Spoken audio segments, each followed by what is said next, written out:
Hello everybody and welcome to the Carmichael Workshop. Well, May the 4th is Star Wars Day, so I thought I would make a Star Wars related project.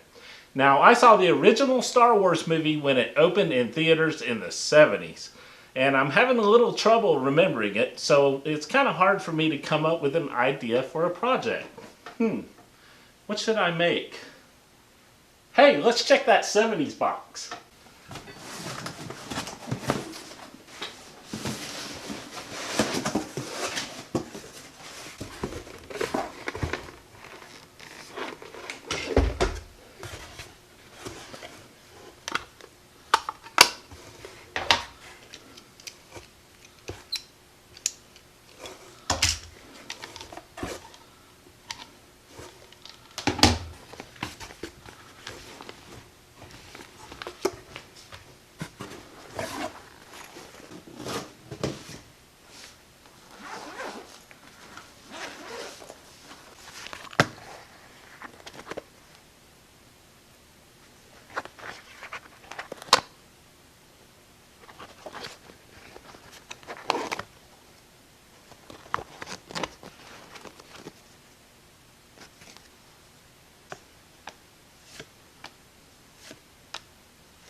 Check this out.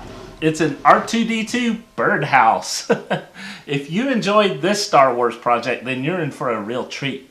Just check the video description below for a link to a playlist where you can see a whole bunch of other Star Wars project videos that other woodworkers are posting for Star Wars Day. If you'd like to try to build one of these R2-D2 birdhouses, visit my website at thecarmichaelworkshop.com, where you can download my cutting templates for this. And also, if this is your first time seeing one of my videos, I'd like to welcome you and invite you to subscribe to my channel for more fun project videos like this. Also, don't forget to leave me a comment and let me know what you think of R2-D2 here, and click the like button. And also visit me on all the social media sites, links down below. As always, thanks for watching, and I'll see you next time.